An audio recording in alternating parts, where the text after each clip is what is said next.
सबसे पहले हमारी बात आती है मैथ की, जिसमें होती है संख्याएं, और संख्याओं को हम इंग्लिश में नंबर्स बोलते हैं।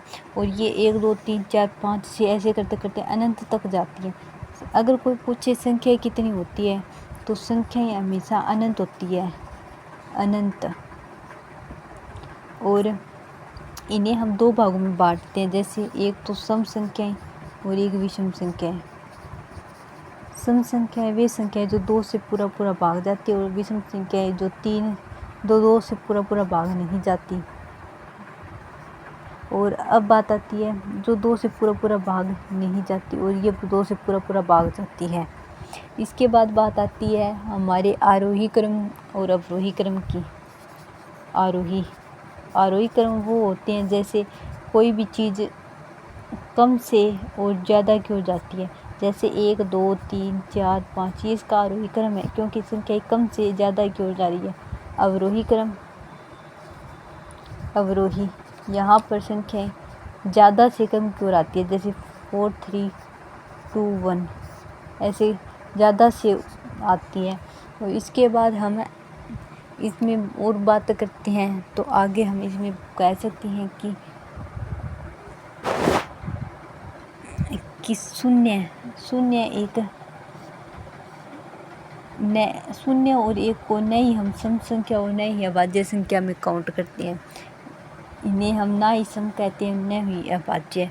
1 हर किसी संख्या से भाग जाता है, तो इसे हम नहीं करते। और 0 से कोई संख्या भाग नहीं जाती। यहाँ पर कुछ संख्या अगर हम लिख दें, जैसे 0 भाग और कुछ संख्या लगा दें, जैसे 21 या 1 या फिर 2, जो भी हो, तो यहाँ पर सबसे छोटी संख्या यही है, हम इसे मानते हैं। तो इससे क्या होगा, ये संख्या भाग ही नहीं जाएगी।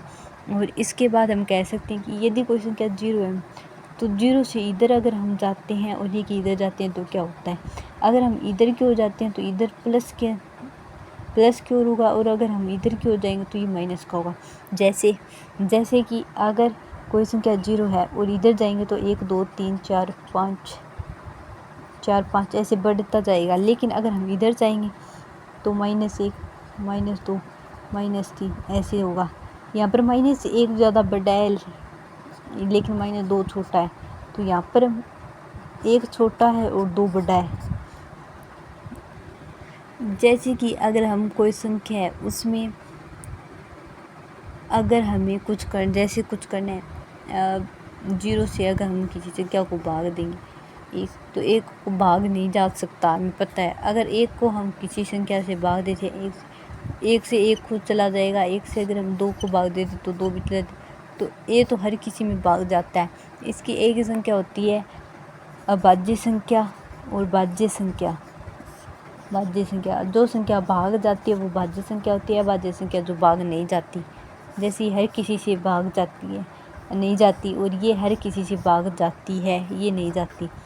जैसे 2 हर किसी से नहीं, लेकिन कुछ चीज़ों से ये भाग जाती है। लेकिन अभाज्य संख्या किसी से भी भाग नहीं जाती, ये किसी से भी ये भाग चली जाती है, लेकिन ये भाग नहीं जाती।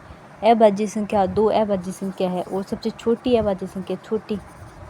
अगर आपसे कोई क्वेश्चन पूछे कि सबसे छोटी सम अभाज्य संख्या कौन सी है, तो वो 2 होगी। और सबसे छोटी विषम अभाज्य संख्या तो वो होगी 3, क्योंकि 3 विषम संख्या 2 सम संख्या।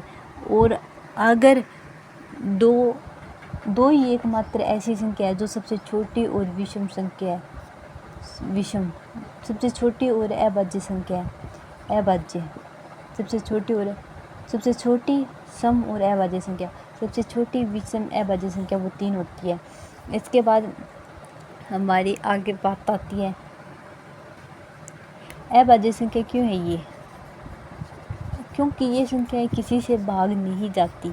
जैसे 2 1 से भाग जाती है, लेकिन और किसी संख्या से भाग नहीं जाती। इसके बाद 3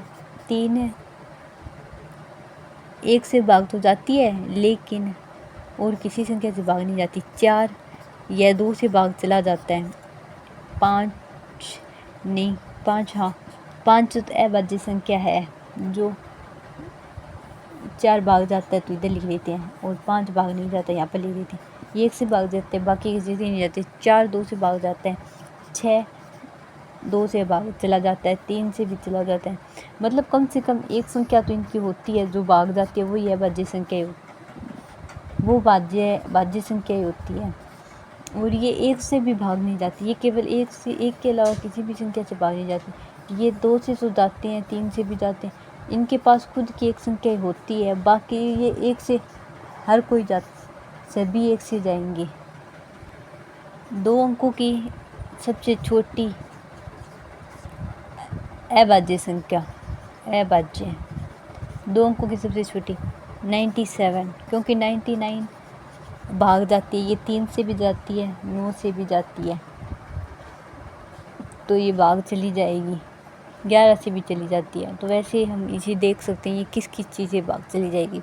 इसके बाद बात आती है कि ये आगे ये 98 की 98 ये 2 से भाग चला जाता है, इसकी बात है, ये अभाज्य संख्या है।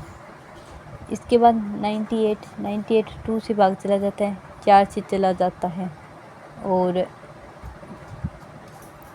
4 से नहीं जाता, हाँ 4 से नहीं जाता ये, लेकिन ये 2 से चला जाता है आसानी से। तो ऐसे कर हम यहाँ पर देख सकते हैं कि ये किन संख्याओं से भाग जाता है और किन किन संख्याओं से नहीं जाता। तो इसके बाद 93, तो सबसे छोटी संख्या यही बनती है, तो ये सबसे छोटी संख्या अभाज्य संख्या है। इसके बाद हम 3 अंकों की ये सबसे बड़ी है, गलती से हो गई, तो 2 अंकों की सबसे बड़ी है अभाज्य संख्या। अब इसके बाद 3 अंकों की सबसे छोटी है अभाज्य संख्या, तो वो कौन सी होगी? वो अगर हम करें तो वो होगी हमारी